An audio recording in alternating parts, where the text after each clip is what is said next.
Ditch the digital mess and unlock seamless project sharing with GitHub. First, head over to GitHub and sign in or create an account if you haven't already. Once you are logged in, click on the New button, usually found on your profile page or the Repositories tab. This will start the process of creating a new repository. Now, give your repository a descriptive name, something that clearly indicates what your project is about. Add a brief description to explain the purpose of your project. Choose whether you want your repository to be public or private. For this demo, let's keep it public.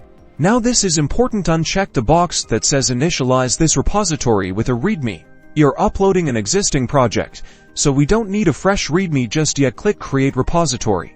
Great.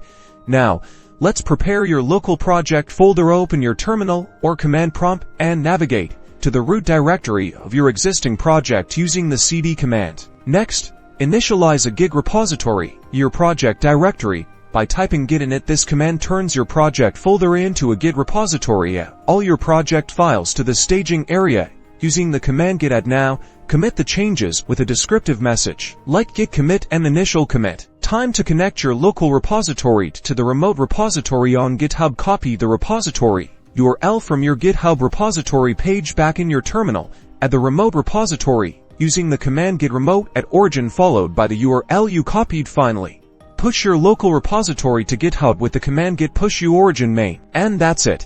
You have successfully created a GitHub repository and uploaded your existing project. Now you can share your work, can collaborate with others.